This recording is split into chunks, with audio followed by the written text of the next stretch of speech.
John Davis, how you doing, man? Great. Thanks for coming in. Thank you for having me. Yeah, we appreciate it. Making the long trip from where are you from? I live in Grayson, Georgia. Ah, that actually is It's about an hour, 20 minutes. An hour trip. Yeah, that's right. I didn't know how far away it was until you got here. I'm like, I'm really glad you made it out here because that's a long trip. So thanks. It is. It's on the other side of Stone Mountain. Yes, yeah, for sure. I come this way a lot though. So I've banged doors out in Grayson, Georgia before, for sure. Yeah, it's a ways out there. There was an American Idol from there at one point. Diana DeGarmo. I cannot believe I remember that. That was a long time ago. That's probably before my time. We moved here 7 years ago. Yeah, well, that's pretty close to then, probably 7 or 8 years ago. There's one that was from Hiram. I cannot believe I remembered that. Yeah, like 2 years ago. Yeah, my wife taught him in middle school. The country guy, yeah. Mm-hmm. He came in second. He went to Planet Fitness. That's the only reason I know that he's from Hiram because I used to work there. Yeah. So they had like his picture up in the lobby and stuff, and yeah. At Planet Fitness? At the Hiram one, because he was a member there, and I think he made it pretty far in the competition. Yeah, he came in second. He was on the last one. Yeah, I cannot believe I remember Diana DeGarmo. I remember from that Grayson, name, Georgia. That's awesome. I've never heard that. I think she does. I think a lot of those people that don't get the contracts and the long term albums, a lot of them land in plays and Broadway. Yeah. Most, and I think she does. I think she does that now, because obviously they have incredible voices. But absolutely, So you are a business coach. What's your business called? Well, it's Davis Business Coaching is the name of the right. And how long have you been doing it? Well, there's two answers to that. There you go. The short answer is 3 months, but really it probably goes back about 15, 16 years. I was spent 26 years in corporate America. Let's talk about that. What did you do in corporate America? So I worked for companies that make commercial food service equipment. Okay. Usually refrigerators, cooking equipment, steamers, things that go into restaurants, large chains that you'd recognize, schools, colleges, prisons, all that. And you sold directly to restaurants, or do you still to distributors? No, it was through dealers. Okay. Through dealers, we had independent sales reps, dealers, service agents, etc. And what did you do there? So my degree is an engineer. I started in engineering. Oh, and then I went to technical service, customer service. Then they realized I could talk to people. So they let me start talking about the product, moved into marketing strategy, business strategy, long-term strategy, just an evolution. So kind of a there's where that business coaching came from, because you were in there in those restaurants coaching them the whole time. Well, and it was my employees. Yeah. Right. So my most recent job, I probably had 70 employees. Right. So right.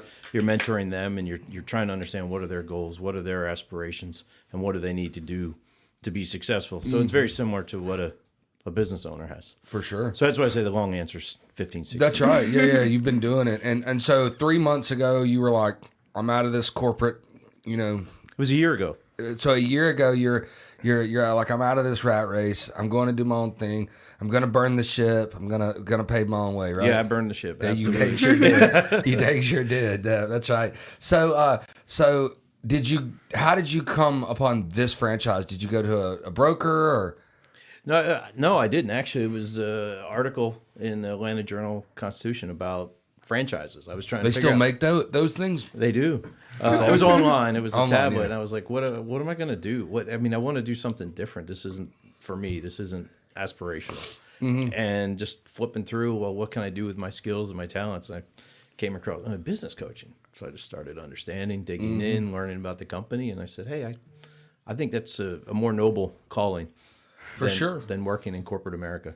So, what is did you kind of stay in your lane in coaching? Did you go to those restaurants and the people that you knew, and that's kind of who you're business coaching right now, or who's your vertical?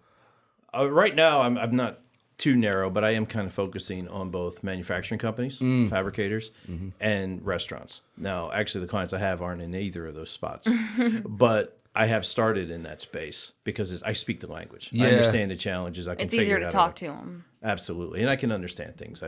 My daughter works in a restaurant, and I can see some things that they're doing that just pre-COVID, post-COVID, that probably just don't make a lot of sense, and I can just pick up on that a little. There's a lot of that all over the place. People doing stuff that doesn't make sense, right? Yeah, exactly. So you and I think that's awesome because we're gonna talk to you in another year, and I love when people start businesses because where they started, and in even a year and then 3 years is not your idea is not gonna be what it is. You're gonna find a niche and be like, hey, I actually know a lot about this, and you're gonna get referrals, and now you're the electrician business coach instead of the restaurant business coach or a retail clothing coach instead of that. Yeah, you have to have an idea of where you're going, but you can't be so closed-minded to close all doors. Yeah, for sure. Right, you need to. It's kind of a focused with some expensive. Right.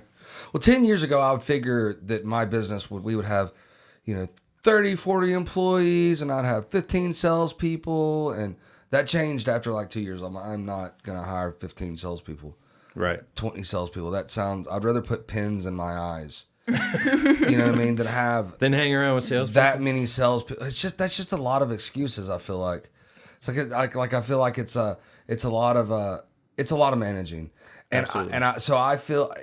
And there's a lot of people that they're just better managers than me, I guess, So I'm like, you know what? I can build the same type of company with less employees. Right. If we can get the right merchants and the right contracts and the right things instead of the volume of clients, we can do it different. More efficient ways. Yeah, and it's just not the processing and merchant processing industry is traditionally a commission-based sales and a rotating door of salespeople. Because at the end of the day, it's still B2B sales and it's still commission-based. So you're going to have people fall off. But my goal was to not pay them just commission, to pay them a base and give them time to learn the industry. Right. Because the problem with the rotating door is the person that sold that to that company never really knew what they were doing in the first place. They didn't have enough time to learn it. Right. It's not that there's nothing against them. It's just this industry it takes it doesn't take 2 months to learn it. It takes a year, 2 years, 3 years. Absolutely. And it's a crock pot. Well, that's what's so great about what you do is you're constantly learning about people's business. I mean, there's you cannot learn enough. No, it's great. I love talking to different. That's part of the benefits. Yeah. Right? In my career, I was always dealing with one company every day. What are the challenges of this company? What are we going to do? Yep. Now I can work with 30 different companies. Anybody. Every day is a little bit different, and you learn something. And one person's challenge is not the next person's. You're right. So it's really rewarding. I love it too. I mean, we are so spread out in industry from our book of business. So, I mean, there's not a lot of things that I haven't sat at somebody's desk businesses that I haven't sat at the desk with the owner and talked to them about their business. Right. Man, you learn just everything about that industry and what's the bottleneck? What's the cost to acquire? I mean, you learn all kinds of things in different industries. And what's the break even? How many transactions do you have to keep these lights on? Right. And how much time can you spend? How much can you train them? How do you train them when using your equipment? Things of that nature. Yeah, it's interesting because, when you're talking vertically driven, an HVAC company typically goes to the same thing that another HVAC company does, but they still have their own routes of how they went there. And you won't know that till you sit down to have the conversation. That's why I love what you do, because you'll be very well rounded by talking to all these people. Yeah, I was telling Jordan, I'm doing a process right now where I'm interviewing different companies, and that's part of that is building that knowledge base, building the knowledge base, and then sharing it with everyone else. Sure. What's that interview look like? That's about a 30-minute interview, 30, 40 minutes. Basically, most recently I've been focusing on marketing and hiring. Right, there's two challenges that I think have come up the most in COVID. As you said, we talked earlier about your marketing changed in the last year. Your marketing and selling changed, and really a discussion on what did you do before the pandemic, what did you do in the pandemic, and have you thought about what you're going to do differently coming out of the pandemic? Because some people and their businesses in 2021 and 22 will look like 19, and some will look totally different. You're right, because it's a hybrid and it's something different. Yeah, no, you're right. You're right. Some people will go, 2018, 19, and they're 23 and 24. I don't know about 21 or 22 because I think we're going to be in this for a little bit. But they're 23 and 24 is going to look like 18, 19 because they're just going to go back to what they were doing because it worked. Yeah, but their business model, look at in corporations, are people going back in the office or not? People are trying to figure that out. Right. Each business has to figure that out for themselves. For their culture, for their people that they have, for their clients, obviously, what they need to do. So it's an interview about what are you doing differently, and have you thought about it? It's a lot about productivity, right? So are your people productive from home? Because if they are, why not just keep them at home? Right. And you're right that everybody's going to be a little different. Like we'll never go back to what we were doing, ever. Like it's not here. No, it'll never be the same. It'll never be the same. I mean, this is too much fun. You know what I mean? Like podcasts and it are works. too much fun. I get to learn about businesses. I get to give a product to a business that's really good. And at this point, we're not charging for it because we're trying to really get good at it. And I don't even, that's another thing is I don't even know what to charge for it. So I was like, how much does that cost? I was like, how much would you pay? $2,000. I was like, God, really? Okay. Done. Sold. Well, one of the things we talk about is test and measure. Yeah. Right. So okay. you can ask 5 people, hey, you want to pay $200? Yeah. You can ask 5 more people, 500. You ask a couple more, test it. That's right. Find out when they drop off. It's all relative, right? What something's worth to somebody is relative to somebody else. Right. So, I say this to the guys when I'm training, and I'm like, insurance companies, it's on every commercial. It's like, save $500 or save 15% in 15 minutes, or you'll save $600 a year. They got you trained. And then, yeah, they do. And they got everybody trained because it's on every other commercial. So, but I tell them like, $600 a year is just not enough. And I'm like, well, you have to ask them if it's enough. If I was to tell you that my phone, my cell phone bill, if you were to come to me and go, I'll save you $50 a month. And let's say it's $100 a month. That's half. I'd be like, nah. It's not worth it. No, it's not worth the switch. It's not worth that. But in 2004, I would have ripped your arm off to get to the pin. Right.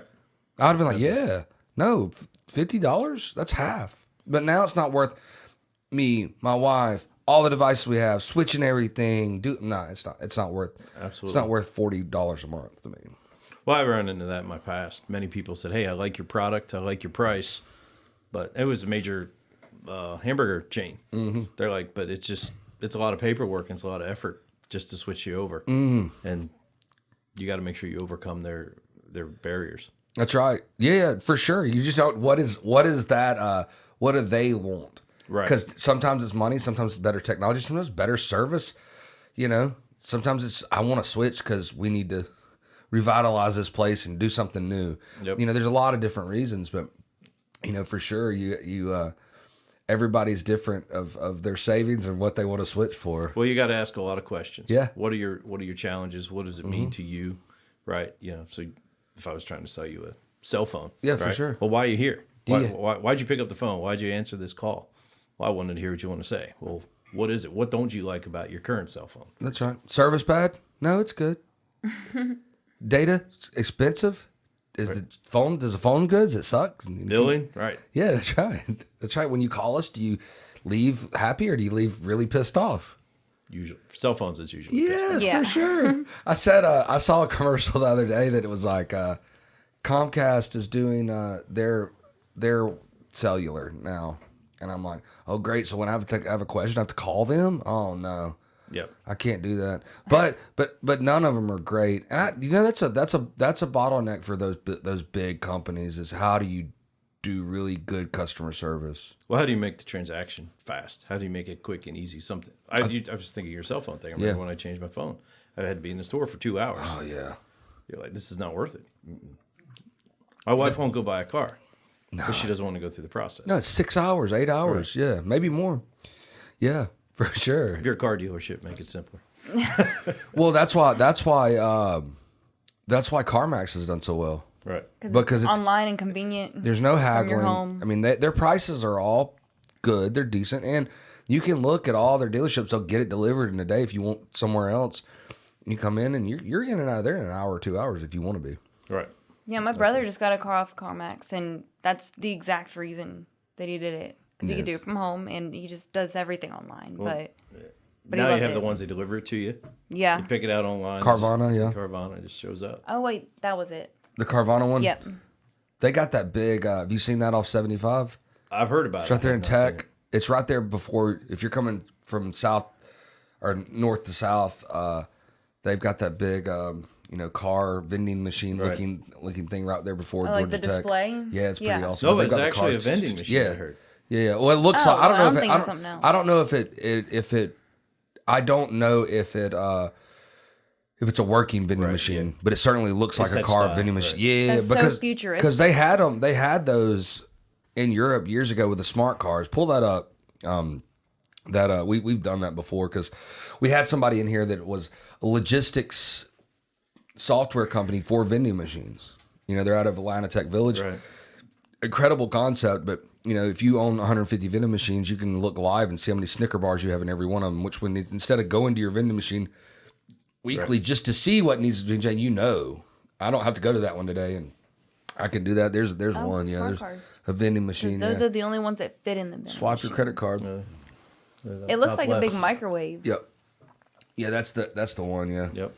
That's the one. Oh yeah, no, I haven't seen that. I mean, look, I would want to swipe my credit card just to do it. That looks like fun to make that purchase. It's great to see all the changes in how technology moves things, right? You go to the airport. I used to fly a lot, right? And now you can buy $400 headphones out of a vending machine because Best Buy's got their. Who would have thought Best Buy had vending machines? Well, Right, but I didn't know that. yeah, they have them. They've had them for years at the airport. At the airport, but I need to get it's- around more. It's not brand new technology, but it's pretty cool that you can do those things, and it changes businesses like that. Well, look, I mean, honestly, Best Buy, don't go the way of Blockbuster. You better put out more vending machines. Yeah, Don't stop making vending machines because you will go the way of Blockbuster. exactly.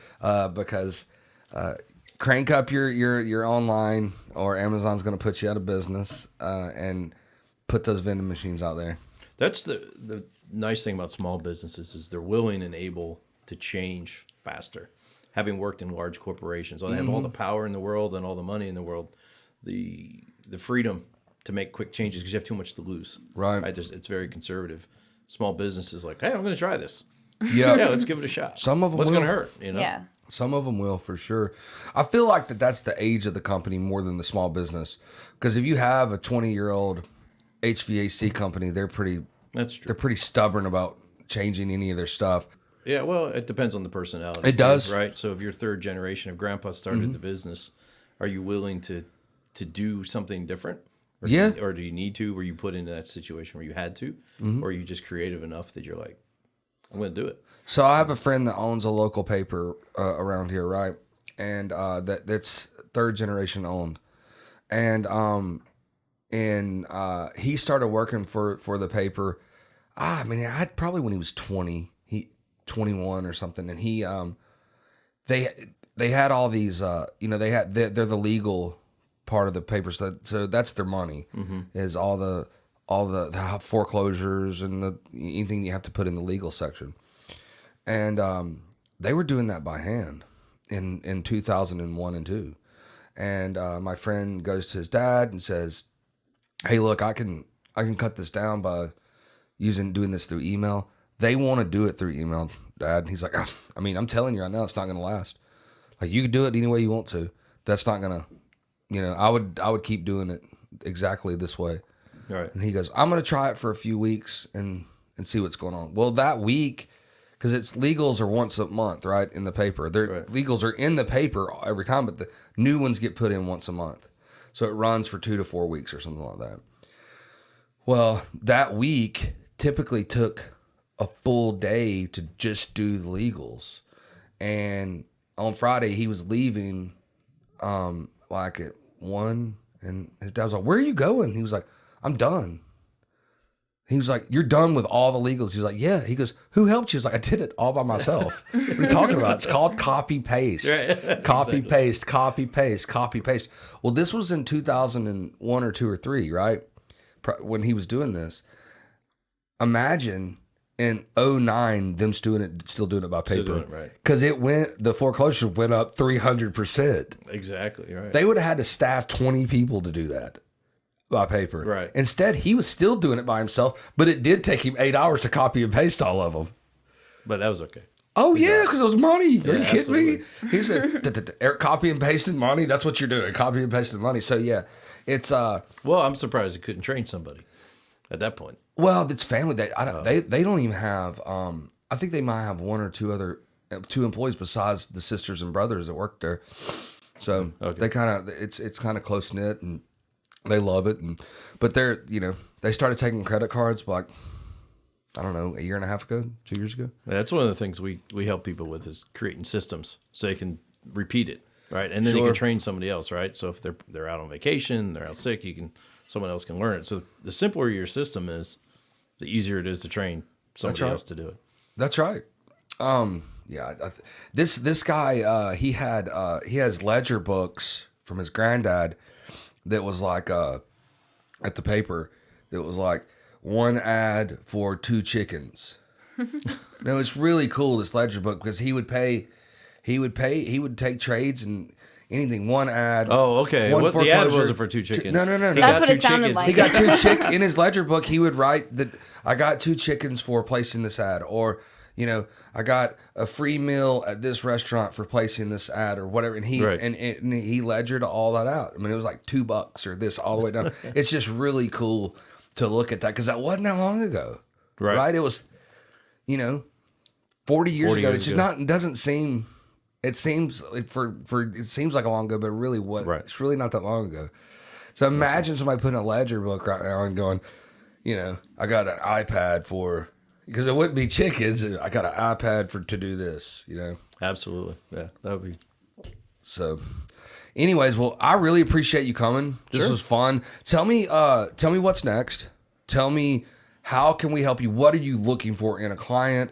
And tell me how I can get a hold of you. Okay. There's a lot of questions. Yes.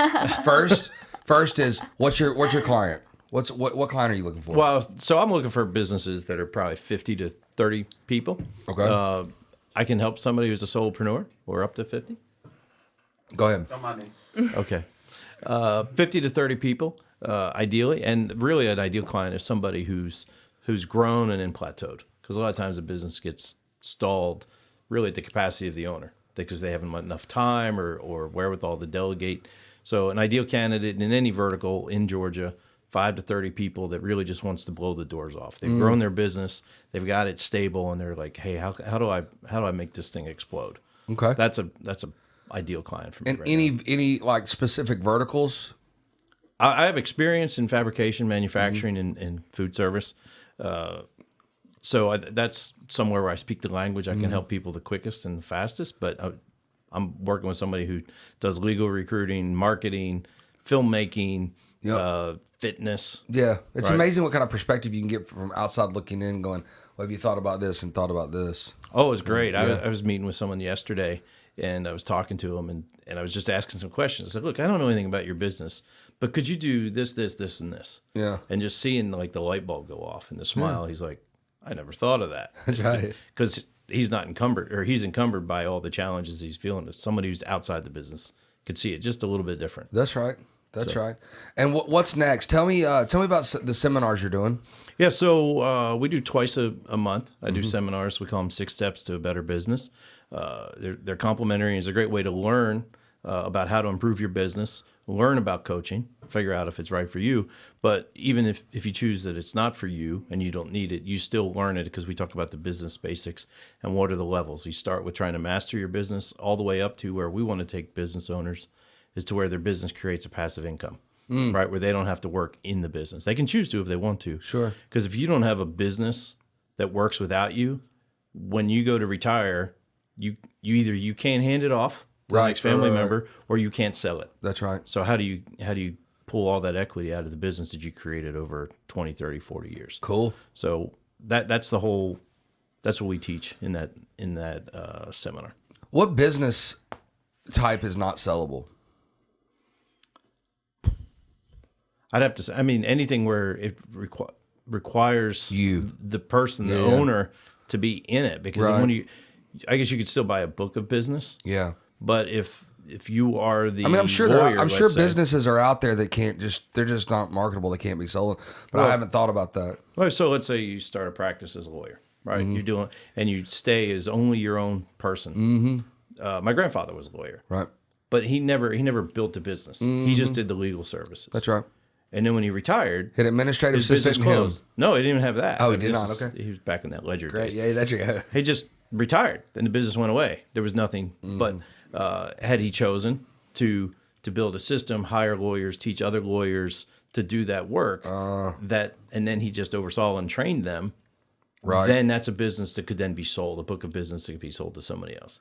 Now, do you do these seminars face to face, or are they on Zoom, or both? Right now, they're Zoom. Historically, they were face to face. Right now, they're Zoom. I think going back, it's going to be a little bit of both. So I'm looking for some good locations now. Probably some restaurant spaces where I can bring people in and give them both the networking and the relationship building as well as the material. Cool. How can I get a hold of you? How can people get a hold of you? So my website's johndavis.actioncoach.com. You can email me, johndavis@actioncoach.com. That's with a H. For some reason, everyone misspells the John. I don't get it. And my cell phone. There's two ways, though, right? JON. JON. JOHN. Mostly it's JOHN, though. So I've got about the most common name you could have. Yeah. But when I was a kid in high school, when you get for sports, you get in the paper, they misspell my name every time. I don't know how you do that. Awesome. And then, just johndavis@actioncoach.com. That's the easiest way. Cool. And I'll get back in touch with you right and away. I can. How do I get on the webinar? So there's registrations on the website. Okay. Right? On the website, there's a lot of registrations, or just email me and I'll make it happen. Awesome. Thank you for coming. We really appreciate it. I'm looking forward to doing this in a year. Just to see, I'll have a lot of stories for you. Just to see where you are, because I know you're gonna do well. But I want to see where the business goes, because it'll change just because of life itself. Yeah. Well, thank you for having me. I really do appreciate the opportunity. Thank you for Yeah, of inviting course. me. Thanks, guys. Everybody, be kind to each other out there.